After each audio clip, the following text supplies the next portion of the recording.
ગઈકાલે મને આ વાત મળી એટલે મેં મેયરશ્રીને રજૂઆત કરી છે। મેયરશ્રી, મારા કાકા છે, વાત સાચી છે, પણ જે કઈ ગેરકાયદેસર બાંધકામ થયું છે કાં થઈ રહ્યું છે મને ખબર નથી, કોણ સિકુંજના પ્રમુખ છે એ પણ મને ખબર નથી। મેં આજ સુધીમાં કોઈને ધમકી આપી નથી।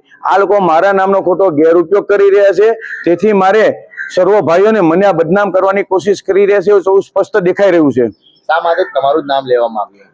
આજે કતારગામમાં જે મારા વિસ્તારમાં સારા કામ થઈ રહ્યા છે અને સારા કામ થતા હોય એટલે કોઈ વ્યક્તિ નામ લેતા હોય, પણ મેં મેયરશ્રી સામે ખોટો અને બધો ખુલાસો બી કરેલો છે કે ભાઈ મારા નામનો શું કામ ઉપયોગ કરી રહ્યા છે। પ્રમુખ એમ કે છે કે નરેન્દ્રભાઈ ધમકી આપી છે તો બતાવો। આજે પ્રમુખ કોણ છે એ પણ મને નથી ખબર। મારા કાકા છે, વાત સાચી છે, અધિકારીને મેં આજ સુધી કોઈ ભલામણ કરી નથી। અધિકારીને એવું લાગતું હોય ગેરકાયદેસર તો તોડીએ કે છે, એમાં મારી બી કોઈ ભલામણ નથી ના, મારા નામનો કોઈ ઉપયોગ ના કરે, જેથી હું આ ખુલાસો કરવા આવ્યો છું। ગઈકાલે મોરચો આવ્યો હતો તમારા વિરુદ્ધમાં, ગંભીર આક્ષેપો હતા, તે બાદ શ્રીકુંજ સોસાયટીમાં અધિકારીઓ ગઈકાલે પહોંચ્યા હતા અને જે કહેવાય કે તમને ફાયર સેફ્ટી નથી એવું કહીને શ્રીકુંજ સોસાયટીને સીલ કરવું પડશે એવું પણ આરોપ મૂક્યો હતો।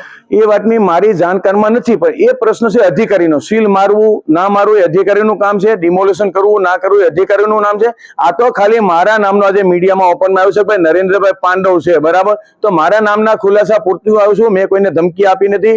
મારા કાકા છે, વાત સાચી છે, જેને ડિમોલેશન કરવું એ અધિકારી કરી શકે છે, એમાં મારી કોઈ રોક નથી। આજની તારીખમાં કાયદેસરના પગલા જેને લેવાય લઈ શકે છે। શું કારણ હોઈ શકે?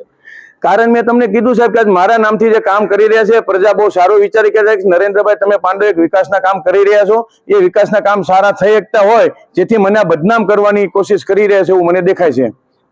જે વોર્ડ છે તમારો વોર્ડ નથી, એ છતાં પણ તમારા અલગ વોર્ડના લોકો તમારો વિરોધ કરી રહ્યા છે। નહીં, મારા નામનો તો કોઈ બી વ્યક્તિ વિરોધ કરી છે, સ્પષ્ટ સામે લાવો કે નરેન્દ્રભાઈ પાંડવ તમે મારા ઘરે આવ્યા હતા, તમે મને ધમકી આપી હતી, મને એવું કોઈ એક હોય તો પુરાવો બતાવો। હું લાઇટ એન્ડ ફાયરનો વાઇસ ચેરમેન છું, વાત સાચી, મારે આખું સુરત લાગે સાહેબ, મારે કામ કરવાના હોય પ્રજાના, કોઈને હેરાન કરવાના મારે નથી આવતા। મેં તો મેયરશ્રીને એ પણ કીધું કે આજે કતારગામ વિસ્તારમાં લાખો વાર રિઝર્વેશનમાં બાંધકામ છે, એ કોઈને દેખાતું નથી। આજે સુરત મહાનગરપાલિકાના કબજા લઈને બેઠા છે, એ કોઈને દેખાતું નથી। આ તો જે નરેન્દ્ર પાંડવ કહી રહ્યા છે કે આ કબજા લો, તેનું મને એવું લાગે છે કે એના બી કોઈ રોલ ભજવતા હોય। કોણ આ કબજા કોણે કર્યા છે? કબજા આપ જોઈ શકો છો, ટીપીમાં ટીપી 24 છે, ટીપી 25 છે। આ સુરત મહાનગરપાલિકાની લાખો વાર જગ્યા છે, અને જેટલી રિઝર્વેશનમાં તો સાહેબ હોટલો ચાલે છે, બરાબર, હોટલો રિઝર્વેશનમાં એને કોઈ સીલ નથી મારતા। શું કામ નથી મારતા? એસએમસી જગ્યાના ગાર્ડનમાં કોઈ બીજા કબજા લઈને બેઠા છે, એ તો અધિકારીનું કામ છે કબજા લેવાય, પણ રજૂઆત કરવી મારી ફરજમાં આવે છે કોર્પોરેટર તરીકે। કઈ કઈ જગ્યા પર કબજા કર્યા છે? આજે કબજા છે તો ટીપી 35 માં જોઈ શકો છો, ટીપી 24 માં જોઈ શકો છો, ટીપી 25 માં જોઈ શકો, અનેક જગ્યાએ કબજા છે એસએમસી ના, ને વારંવાર રજૂઆત કરી છે, ને રજૂઆત કરતા અધિકારીઓ કબજા લે છે તેને કારણે આ લોકો જે કઈ હશે તેના નામ ખુલાસો ટૂંક સમયમાં આવશે। નરેન્દ્રભાઈ, તમે કહો છો મહાનગરપાલિકાના જગ્યા પર કબજા કર્યા છે, પણ કોણે કબજા કર્યા છે એ તમને સ્પષ્ટ ખબર નથી? ને આજની તારીખમાં જે કોઈ જગ્યા હોય એવું મારી પાસે જાણવા આવ્યું છે, ને મારી પાસે લિસ્ટ પણ આવ્યું છે, બરાબર, એવું લિસ્ટ લઈ અને મારા અધિકારીને રૂબરૂ મળવાનો છું। ને મારે તો જેવું કેવું છે, સુરત મહાનગરપાલિકાના વિકાસ માટે જમીન હશે તો વિકાસ માટે જમીન હશે તો તે પ્રજાને હિતમાં કામ થશે। આજે મારે સ્કૂલ બનાવી છે, મારે ગાર્ડન બનાવવું છે, કઈ બી વિકસાવવું છે, પણ આજે રિઝર્વેશનમાં જો બાંધકામ થઈ જતા હોય સાહેબ, અને સુરત મહાનગરપાલિકાનો ગાર્ડન હોય એમાં કોઈ અમુકના કબજા હોય તો કબજા લઈ લો સાહેબ, કબજા લઈ લો તો આજે વિકાસ થશે। આજે રેસિડેન્ટ મકાન બનાવે છે મારા કાકા, ભલે બનાવે, તમે ડિમોલેશન કરો, મારી કોઈ ના નથી, પણ મહેરબાની કરીને મારા નામનો કોઈ ઉપયોગ નહીં કરતા એવી મારી રજૂઆત છે। સાહેબ, તમે કીધું કબજા છે, તો શા માટે પોલીસ ફરિયાદ નથી થતી?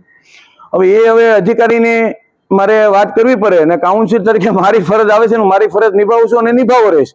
હું સાચો છું, હું કોઈ ખોટું કરતો નથી, કોઈ પ્રજા વિરુદ્ધમાં હું જતો નથી, મને કોઈ એમાં રસ નથી, બાંધકામમાં કોઈ રસ નથી, મને ખાલી વિકાસમાં રસ છે। મારા રોડ રસ્તા સારા હોવા જોઈએ, મારી સોસાયટીના આરસીસી રોડ, ડ્રેનેજ, લાઇટ, એ મારી જરૂરિયાત પૂરી પાડું છું હું।